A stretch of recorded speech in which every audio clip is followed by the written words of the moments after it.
Welcome to Corporate Therapy, the podcast where we unpack the dumb stuff businesses do. We ask the big, juicy questions like why, what were they thinking, and then we chase down the answers. I'm Matt Anderson, your corporate plumber, unblocking businesses along with it. And I'm Rob O'Donnell, your leadership locksmith, unlocking folks' potential and jiggling the keys until your culture clicks. Today we're asking, will AI replace middle managers or just make us better? More importantly, what can you do about it if you're stuck in that middle manager hellhole? But Rob, before we jump into AI and the role that that's playing on middle managers, what is it exactly that middle managers do these days? Well, I think you and I might have slightly different perspectives to look at this from, Matt. I think, you're probably more a strategy and operational guy, and I'm certainly more interested in the people side of things. I would love to see middle managers do more of the people stuff, but what they're responsible for really is things like change management, performance management, giving feedback, coaching, managing poor performance, that sort of stuff, team leadership from a people perspective. Yeah, I don't see them doing a lot of that stuff, though. I see them stuck behind PowerPoint slides, knee-deep in paperwork, trying to beg HR for roles to backfill that were approved over a year ago. I mean, I think it was it Harvard? No, it was McKinsey that came out saying at least 1 in 5 hours by a middle manager is spent on admin. I would think they have undercooked that number, something shocking. I'm with you. I don't see them doing a lot of the people-focused stuff because they get trapped in admin. They get trapped in creating reports and going to meetings for the sake of giving updates and so on. And, hopefully there's parts of that AI can help with. Yeah, but I don't know. I look at middle managers at the moment and I see them struggling. I think the role and what it started out for back in the late 1800s, early 1900s was all about the crikeys. We've got massive organizations. How do we kind of get the message out there? And they were predominantly there to drive productivity. That was their number one goal, and to communicate down only one way what the hell the big wigs actually wanted to happen. Fast forward 100 odd years. Have we really changed on what we expect from middle managers? Yeah, I don't know. I think that's a good question. I mean, don't get me wrong. I've seen very progressive organizations where the C-suite folks get that it's actually middle managers that get stuff done, and they see their job as getting roadblocks out of their way.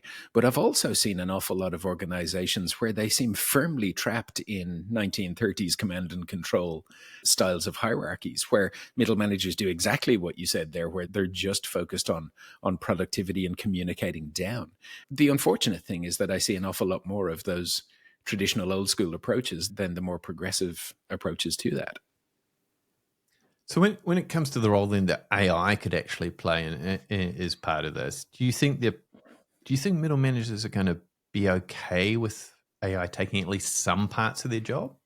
Now, this is, I've been interested in this topic for a while because, you and I have very different takes on AI. You will use it for just about everything. I've seen Terminator. I know that science fiction turns into science fact at some point. I know how this ends. Yeah. But that said, I've been doing my very best to get aboard the AI train as much as possible. And one of the things that I've noticed is that AI is actually really good at a lot of the stuff that drives us mental in organizations, like doing the admin, creating the reports, stuff like that. My hope and my dream is that AI can take some of that burden away from middle managers so they can do the stuff that really makes a difference, which is, in my estimation, the people stuff. Is that your take on it? I have a hope or a desire that AI can generally go after that admin with gusto, right? And on paper, it promises a hell of a lot. Like it's going to nail scheduling. It's going to be able to find the conflicts in projects between about resourcing. It's going to be able to help with decision making and prioritizing. But when I actually look at real case, real world implementation of it, most of it falls really short because the data it's trying to make decisions on is spread across so many different separate systems. That the ability for it to find a pattern, find the relevant source of information has got Buckley's charts. And when you kind Yeah. of say to organizations, you're going to need to invest in kind of building that plumbing for it to chat to each other, it's like, yeah, but who's going to be the master controller? It sounds like something out of Tron. I appreciate that. But the reality is that money's just not there because it's such complex systems and there's not agreement on how or which platforms to go and back. So I think AI is already fighting with one hand behind its back, and then you add to that the security lens of you want to put what, where this going, and then the cyber teams start to freak out as to what this is going to mean. And add to that, most at least Australian enterprises I get to work with just are addicted to Microsoft. And let's be honest, its AI offering has quite a way to go. But it's funny, you said, Rob, you think managers should focus on the people parts of things Yes. because AI probably isn't as good at the coaching side. If I look at some of the recent moves where AI is starting to spend a lot of time replacing team leads coaching. So this is when it's like they are listening to the calls. This is AI listening to calls because managers are too busy to do that. This is the one where they're actually providing feedback close to real time on some of the changes they could make. And it's based on best practices that the quality teams have wanted to head. So what's your take on that with AI is now starting to encroach on something you knew pretty well back in the day there, Rob? Yeah, I mean, I find that really interesting. I spent a bit of time as a manager of both a training team and a quality assurance team in a call center, and my poor QA analysts had to listen to 60, 70 calls a day and tick whether a person did this and give feedback to team leaders so that the team leaders could then go and coach, a horrible job. And they both did it with passion, and I will be eternally indebted to them for that. But I kind of get the space that AI fills here, or at least I think I do. Yeah. I think AI providing coaching in an environment like that, in a call center where there's a set amount of calls that will come through and a set amount of possible problems and possible solutions, there's a precedent to follow, if you like. I think AI would be marvelous at that, much better than most call center team leaders, because they're wrapped up so much in admin that, the number one complaint that I hear from call center team leaders is, I don't have time to coach my team. Yeah. So if you're getting coached by a robot, that's much better than getting coached by no one. Yeah. However, I would have a concern about whether AI gets the nuance. Okay. About, if you think about the sort of coaching that we give to people, the sort of feedback that we give to people, it's quite an emotionally charged interaction, if you like. Deliver feedback in the wrong way, and you can shut somebody down for the rest of their career. Deliver it well, and you're unlocking their potential and allowing them to go on to bigger and better things. Would I trust a human to understand the nuances, the body language, the emotional aspect of delivering feedback better than an AI would? Yeah, I would. Am I willing to be proved wrong on that? Sure. This thing's going to develop to a point where, if we're honest, we have no idea what it's capable of yet. But I think you're saying, was it 8 out of 10 managers tend to avoid giving feedback, right? It's like the performance reviews are like, oh my God, let's just not go there. I don't have time for some reason to actually do this. And in fact, I was reading an interesting stat that it doesn't even have to be negative feedback. It can actually be positive feedback. And it's close to 4 out of 10 leaders still won't give that feedback. So on one hand, you've got AI, which is going to rock up and give the feedback, albeit missing the nuances, right? Potentially, right? Or not turning up at all, which seems to be the default for so many middle managers. I'm actually worried we're trying to compare this humanity versus technology when the human's not even showing up for work. I think you're spot on there. I think the stat is that 86% of managers avoid performance discussions. And if we can be sympathetic for a little while, I get why they don't want to have a performance discussion. They're scared. Humans are messy, right? We don't like to receive criticism. And if that feedback is not delivered in the right way, there are all sorts of possible fallouts, including, being hauled up in front of HR because your team member has now just accused you of bullying them or something along those lines. When I'm comparing AI to the human interaction, I'm Yeah. comparing him to the 14% of people who see the value of a performance discussion, who know how to manage it, who aren't afraid of Yeah. it, who realize that that's the sort of thing that gives people the opportunity to really unlock their potential. But if we're comparing AI to the 86% that are terrified of it, well, then of course Yeah. AI is going to do a better job. You're absolutely right. It's much better that the AI shows up than nobody showing up. And I think we need to have a little bit of sympathy for middle managers in that scenario. The main reason I see why they're afraid of the performance management discussions is that they haven't been trained, they haven't been coached in how to deliver them. They don't understand their motivations. If you think about it logically, the motivation that should be behind every performance management discussion is, I care enough about you to want to see you succeed. Yeah. Yeah. If you understand that motivation, it makes starting that conversation much, much easier at least. And then if you're trained in how to deliver it well, you can continue that conversation. But what we're hearing is only 14% of people in middle management positions are comfortable enough to not dread those conversations.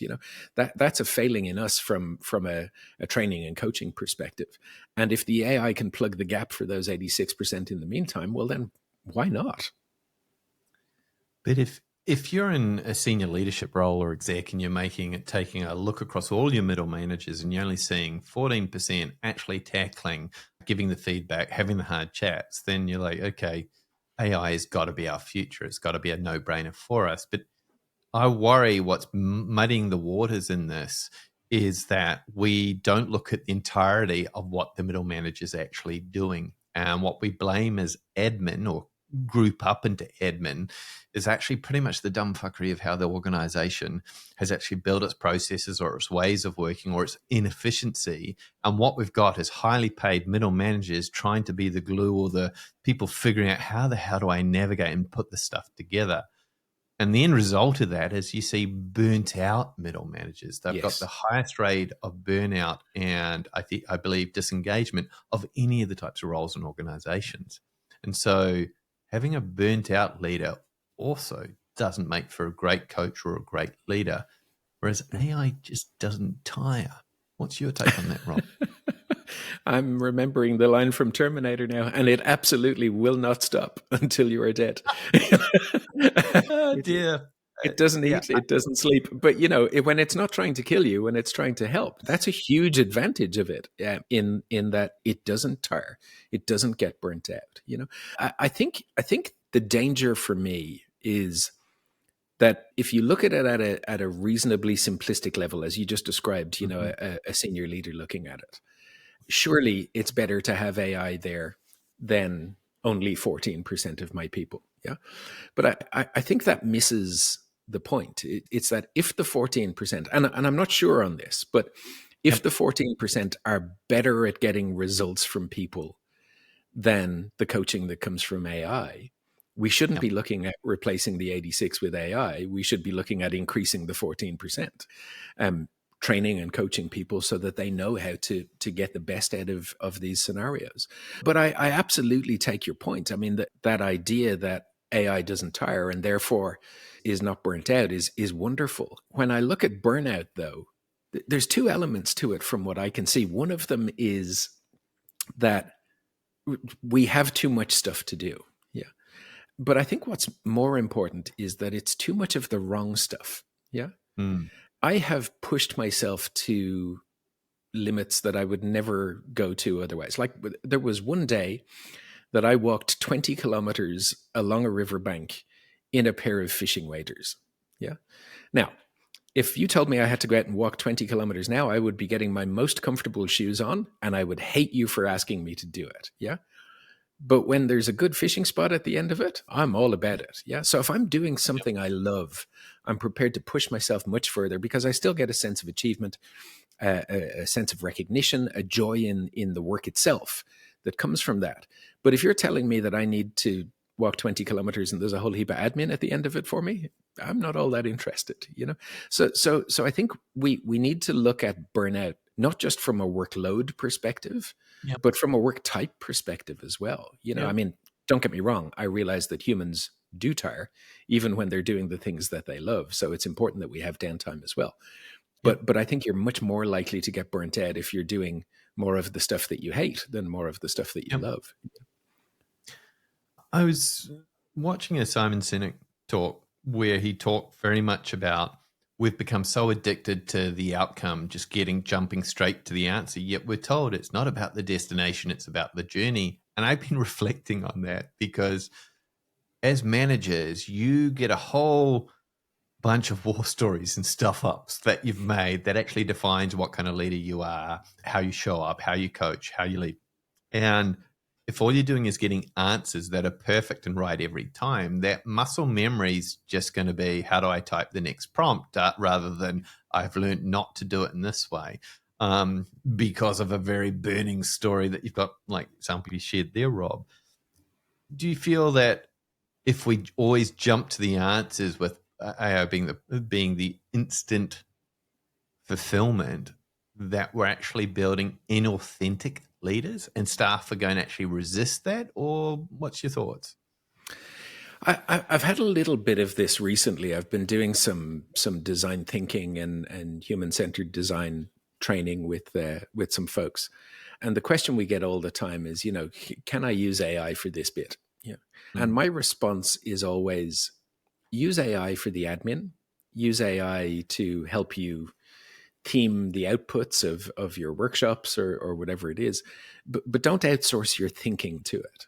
Even when it comes back with these ideas, these themes, these clusters, whatever it is, test them. See if you think it's on the right track. Yeah, I think you're right. We have this tendency to jump to an outcome, to jump to a solution. It's entirely understandable from an evolutionary perspective. It used to save our Yep. asses. If there was a lion charging you, that was a problem that you needed to solve out pretty quickly, right? So you tended to jump to solution. Yeah, you weren't going to sit back and think about that one for a while. Yeah, but we're less concerned about large predators with claws and fangs these days, and we have time to think. And I think one of the things that we need to do is realize that time spent in thinking is never wasted. You'll either come up with a better solution, or you'll realize that the solution you've been chasing was a pile of failure and you'll move on to something else. So I really think that one of the things that is a serious danger with AI, the Terminator scenario aside, is that Yeah. we learn to outsource our thinking to it. Yeah, that Mm. we lose the ability, we lose the cognitive muscles that we need in order to really delve into a problem deeply before we start to jump to a solution. I always think of Teddy Roosevelt. Give me an hour to chop down a tree and I'll spend 50 minutes sharpening an axe. The more time you spend understanding the problem, the easier the solution is. And I think there's a genuine danger that we start outsourcing our thinking to AI. Is that something that you've seen happen, or am I barking up the wrong tree there? I think it's so. If you've got no training, if your company has just thrown you in the deep end, and over here to the right is a magical box you can type into, and it's going to give you at least some clues, that feels a hell lot more safe than I've got no idea and I'm going to potato it from there, rather than actually I'm going to think about it. Because traditionally you would have still gone and read something, you would have gone and watched something, you may have gone and spoken to others, and you would have formed a thought around that and thinking it through. So that would have taken a whole bunch of time. So now I've got but there would have been reflection between it. Does that feel like me?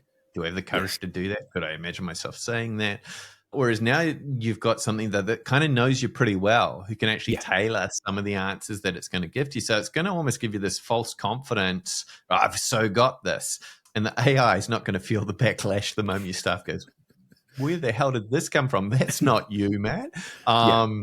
So I actually think a lot of staff are going to try this and give a crack at it because they've got no other alternative. And that's what scares me. That's the kind of environment we're seeing a lot more focus on jumping to answers because we're lost, we're scared, and we're Sure. trying to find a safety net. Yeah. And That's I would agree with that take wholeheartedly. I mean, in using AI myself, I've often used it as a thought starter. I'm thinking about this. I want to put together a training program on this, or I want to write a book chapter on this, or whatever it is. give me a few thought prompters or give me something to get me going. But once I get going, then I'm trying to make it more me, put a bit more of me into it. I'm nervous that people sort of lose their leadership identity because the Yeah. AI is doing it all for them. If I think about the moments with leaders who've really inspired me or been there when I've needed it most, they've been really intimate's not the right word. They've been really sensitive conversations, right? Where Sure. you've either been at your lowest in this space. It's often just been the two, and you're trying to have a conversation.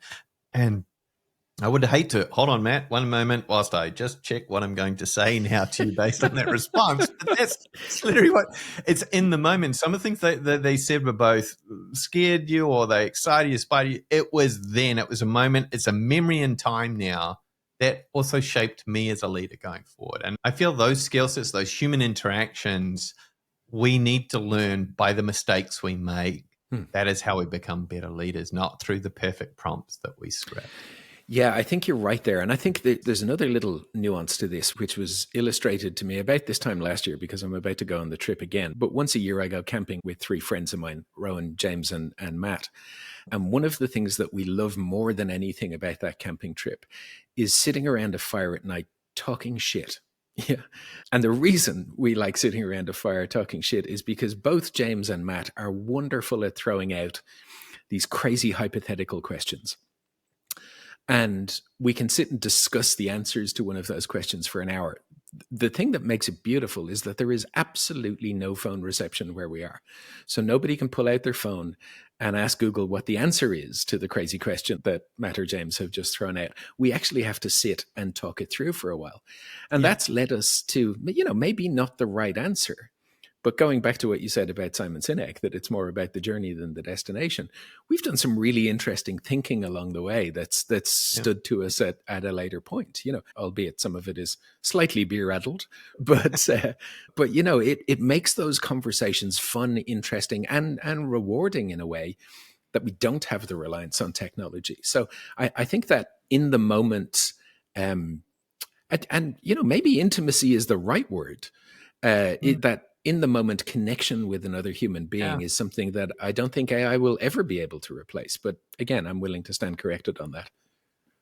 Well, speaking of weird and wonderful questions, if we fast forward, we imagine AI has now eaten all the boring parts, all the admin of a middle manager's role.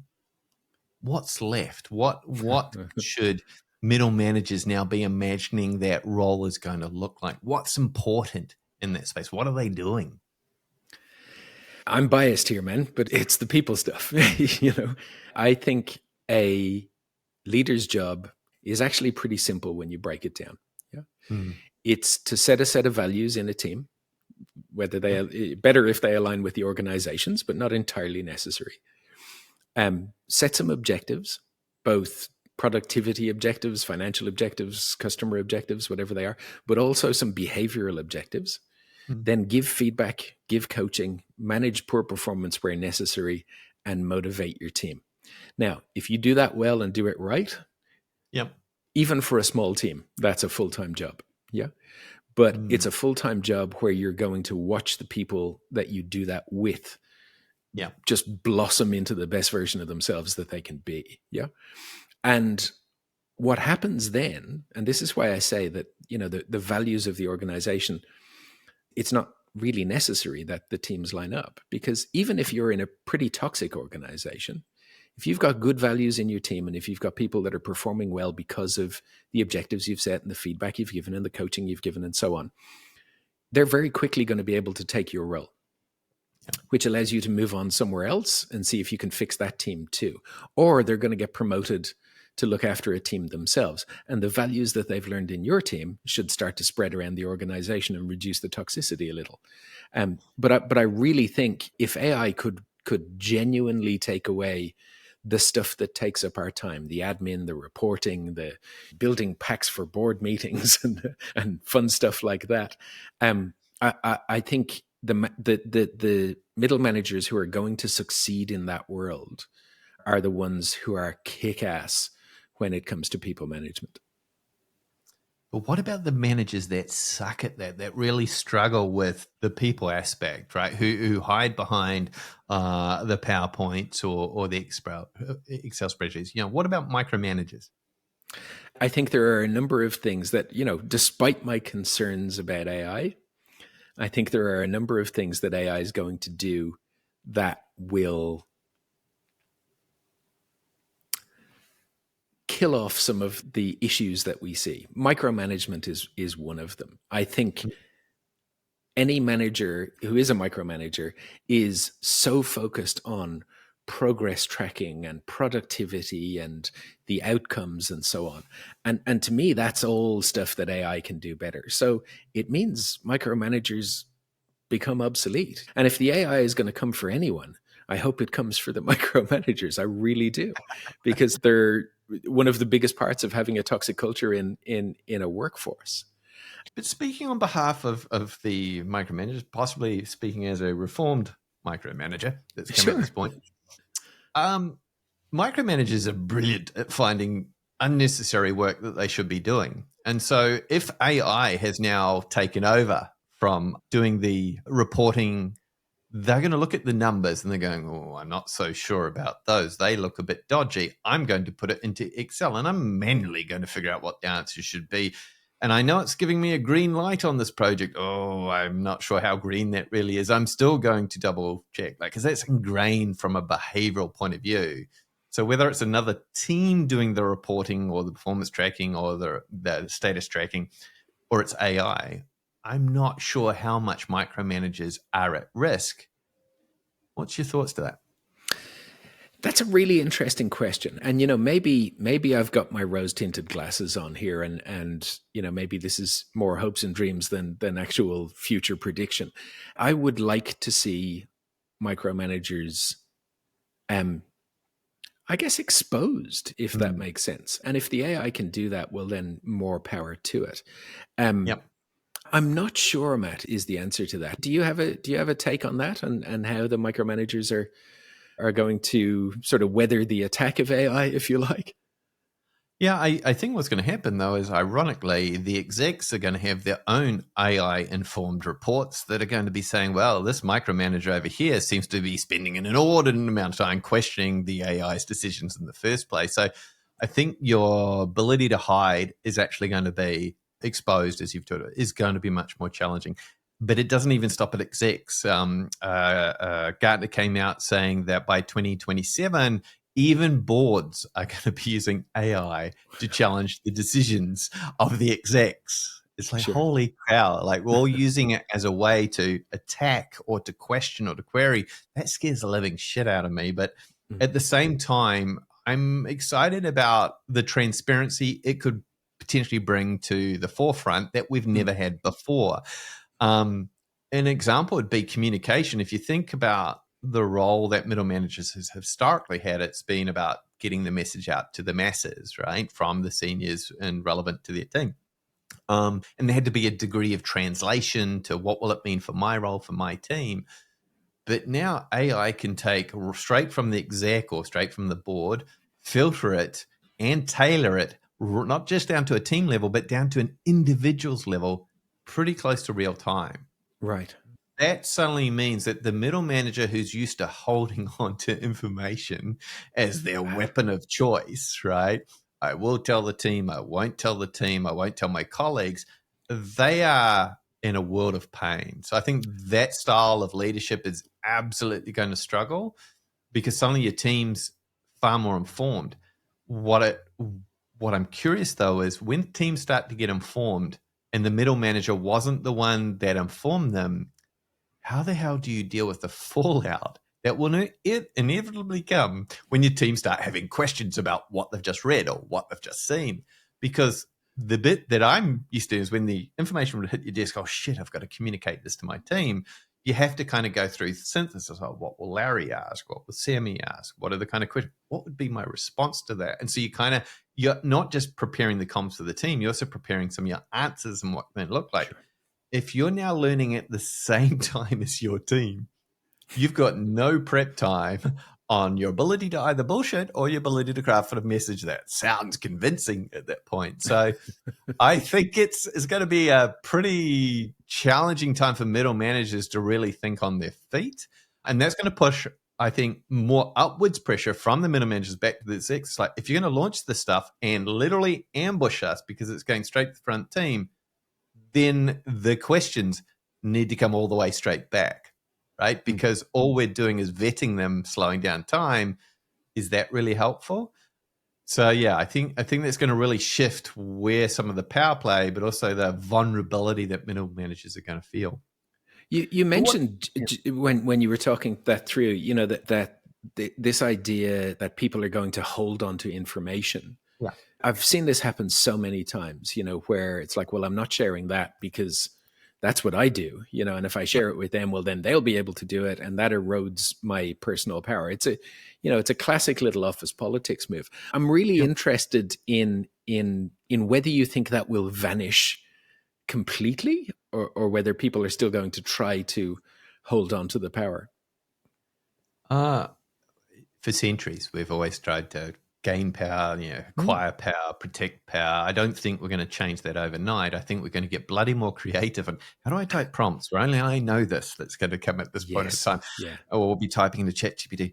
How do I defend this against marketing? They're going to ask me some really awkward questions. So I think we will evolve on how we try and do on the power dynamics. But at the same time, I hope that we do start saying, well, hold on, where could my time be better spent? Right. Yeah. So that you could get to the point saying, well, what is my edge? Because one of the areas that seem to be broken in most organizations, engagement is like 24% of us are engaged. Crikey, that's a shitload of us who are not engaged at this point. Yeah. Trust is at all-time lows. What could I do in the role there to help build bridges? What could I do there to go connect with others? What's your take on our ability for middle managers if they're freed up to influence culture? I think culture's always been the competitive edge. I think an organization with a strong culture has more engaged employees that are recognized for their work, that get a sense of achievement from it, that enjoy the work itself, that enjoy the people that they're working with, that don't have to deal with the backstabbing of office politics. I think it's always been a competitive edge, but I think it's going to be even more so with AI, because I don't think AI can fix a lot of the culture problems that we face. It might be able to give you some prompters on how to do it, but if you ask AI, how do I fix trust in my organization? It needs to know a bucket load about your organization, the teams, the individuals in there, etc. That, I think it's going to struggle with, at least in the early stages. Yep. I think it's not just going to struggle. I think it's got incomplete data to work with. So, for example, the unspoken political bullshit that you kind of know the rules of that are never in the onboarding manual. Who's sleeping with who that's going into business and therefore suddenly is getting funding in their area. I think all of those things that nobody ever wants to put in writing are going to come. I think as humans, we've got the ability to understand the nuances of. AI has no chance at playing in that space or from it. Going to plug into ChatGPT. Well, the reason we can't change that system is because we bought it off the CEO's mate. Yeah. Well, you might have a few other interesting conversations should you decide to put that in writing. What worries me, though, is senior execs are still addicted to being able to fire middle managers. It is the go-to team when trying to make cuts. And I've been doing a bit of digging into why is that. And one of the interesting takeaways from this is it's kind of acceptable to fire middle managers. I mean, think about it. It doesn't get the same PR backlash because it's middle management. That's bureaucracy. That's the permafrost. Whereas if you suddenly talk about frontline, we seem to be far more human towards that's going through. It certainly helps the cash. It gives you a share price bump. So they are the go-to to pretty much for all cost savings activities. PR teams absolutely love them.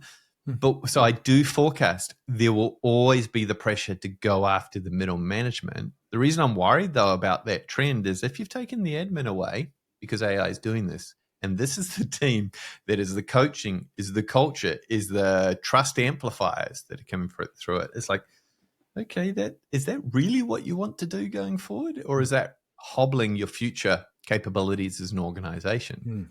I'm not naive to think there won't be less middle managers going forward.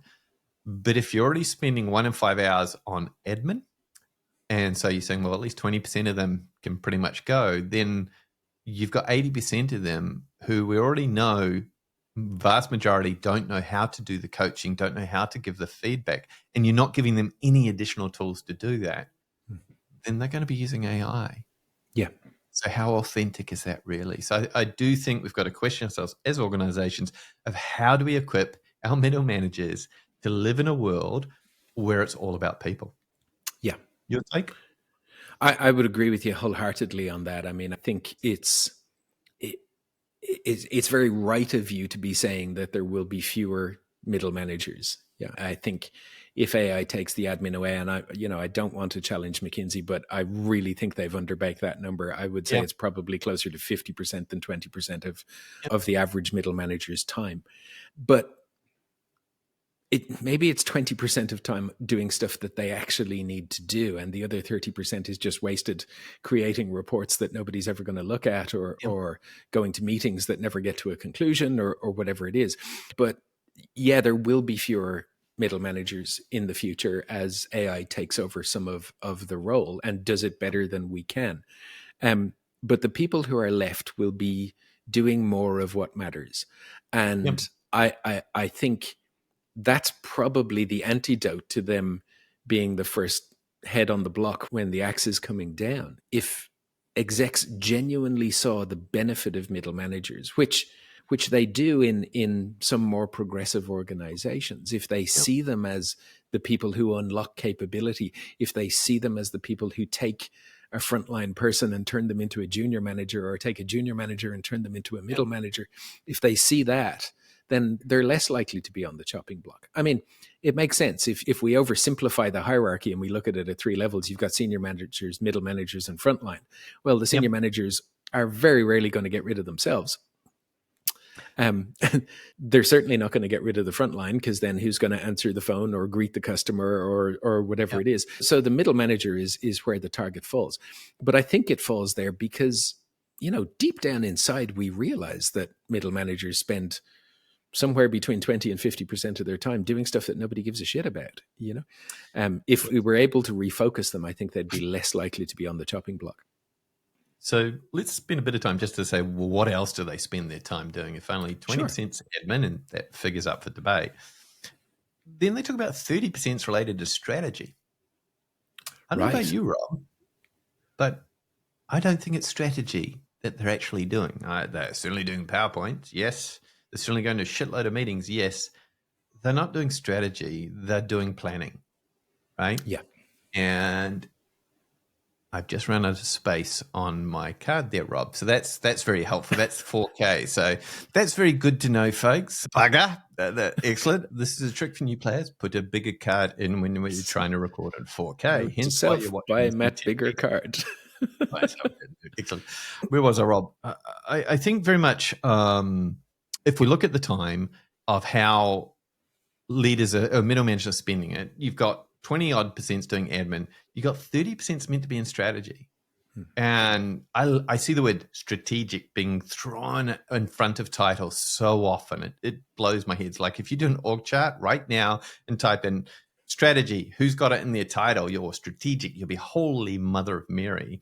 It's not strategy. It's planning. And if you look at what AI does better, scheduling, planning, performance, that's up for grabs. So it's gone suddenly from 20 or 18 to 20% to now 50% of your role has actually got a good chance of being up for grabs. That's a scary statistic now to start looking at. And then you go, okay, but what about the other 50%?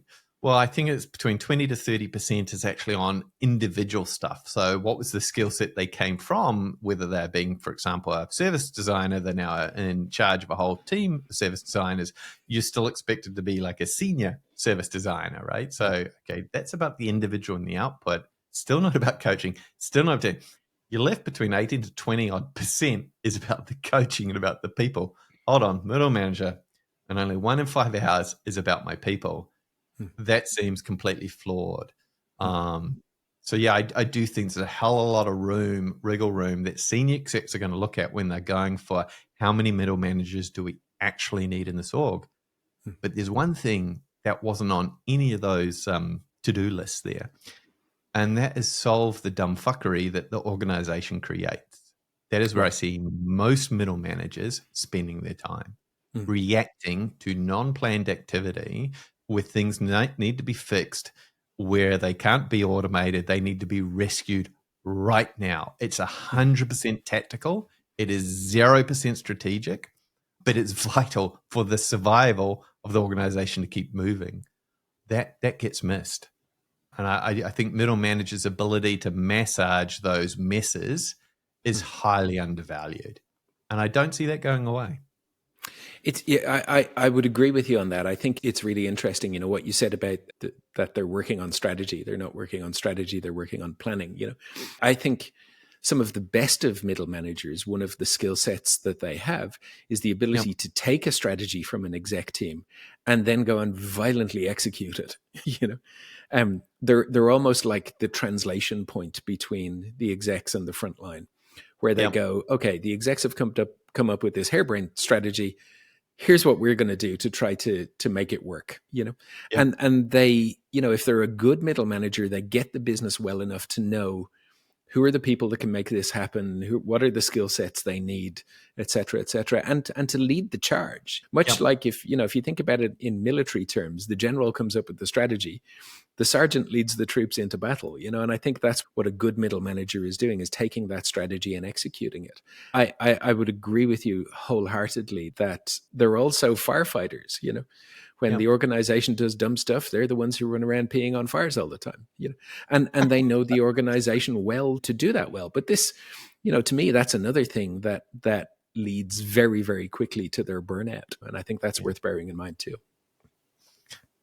So when we kind of think about, okay, if I'm a middle manager, what can I do to prep myself for this future where AI is absolutely here and coming at us thick and fast?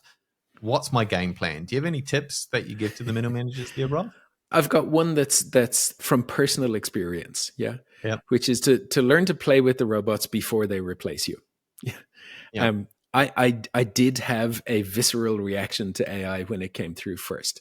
And the reason for that is that I'm a sci-fi nerd. And I know, I think it was Robert Heinlein who said the great thing about science fiction is that it often becomes science fact. I mean, show me a science fiction movie about an AI where bad things don't happen to the humans at the end.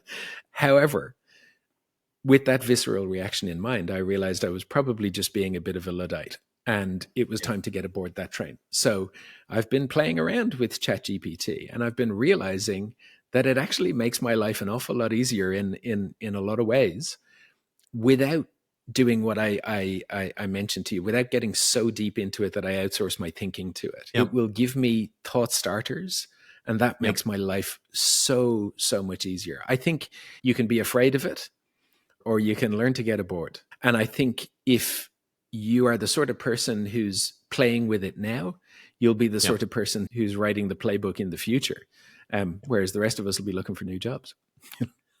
What about you, Matt? What are the tips you have for a middle manager in an AI world? Well, funny enough, I think it takes a bit of reflection. I think you've got to spend a bit of time figuring out why you're not replaceable yet. I mean, what's your unique DNA that you can kind of bring to this? Like, what are you a translator of strategy? Is that some of the things you're known for and you just have a real knack for kind of making it? Is it the fact that you can really turn around troubled teams or teams that are underperforming and that teams absolutely trust you? Is it the fact you just have epic firefighting skills? Like, I think you need to figure out what makes you special or unique or valuable to the organization, not just what you like doing, but what the organization values. And so I think that requires you spending a bit of time self-reflecting. I do encourage you, if you've got some trusted sort of execs you can kind of reach out to and just ask for some feedback around, when do they actually reach out to you? What's the things that they look for? And you're like, what is it that makes you a trustworthy individual, a go-to kind of individual? And that go-to bit is the bit I'm really looking for. Can you articulate and name that once you've written it down, if it suddenly has because you write beautiful PowerPoints or because you nail Excel spreadsheets, yeah, it's going to be you better be able to nail a resume. That for me is, I think, one of the starting points I'd really encourage was like, what am I uniquely good at? Yeah. What else you got there, Rob? I think you've got to lean into the human side of things. You've got to learn to become a human whisperer. Yeah. And what I mean by that is that, you're not paid to bark orders anymore. You're not paid to lead the troops into battle. You're paid to interpret chaos, to calm the drama in the team, to nudge people in the right direction. And if you can get out of that with a team that likes working with each other, or at least doesn't hate each other, that's a pretty good move, And I know that sounds a bit like therapy, that you're playing the amateur psychologist, if you like. But that's your job. It's your job to realize that you've got a bunch of unique individuals in your team. They're all motivated by different things. They all have different sets of values and beliefs. And it's your job to try and make them work together coherently. That takes some skill, and it takes some study as well. What about you? Any more? Yeah, but I think on that note, when it comes to your job, you're going to need to be able to figure out how do you redesign it before others do. So if you have a good understanding of what's your unique speciality that you bring into the table, you're absolutely being able to nail pretty much the human whisperer element of it. You then need to be able to figure out, how do I rewrite this job description? And I would be going through that with a fine-tooth comb to say, how do I make sure I've identified what are the AI elements and how much time am I spending in that versus the other areas. I think the hard part is if you look at those other areas and they scare you, then this has to be a learning program. Like, what do I now need to learn? Where can I go for that? Who can help coach me, guide me, mentor me in that kind of space? What can I do to put myself in situations where I can learn and acquire those skills starting now? Yeah. And I think, given we talked about the 86% avoiding performance reviews, maybe that's a place you want to start thinking about. Sure. But Rob, I mean, the temptation is, though, you're still going to hang on to some of the habits, though, that aren't going to be so easily accepted in an AI-driven world. I mean, what's your thoughts about some of those negative habits there, Rob? Well, you've got to stop playing the keeper of secrets. The amount of folks that I see in organizations that are hoarding info like they're Gollum, give us the report because it's ours and we want it. It's that kind of mania that you see in Gollum in Lord of the Rings. That game's over. AI is going to make sure that everybody in the organization has pretty equitable access to that kind of info. So hoarding it doesn't help anymore. So show what you do, show the document to people, because they're going to work it out anyway. And you're going to have to find, as you mentioned, a different differentiator for yourself.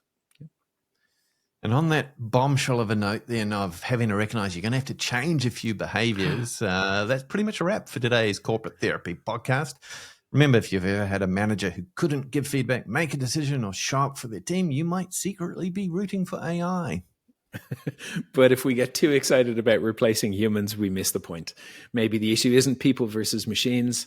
It's bad leadership versus better leadership. So thanks for tuning in. Subscribe, share, and join us next couple of weeks when we unpack another broken part of the corporate machine. Keep it real. Stay curious, folks.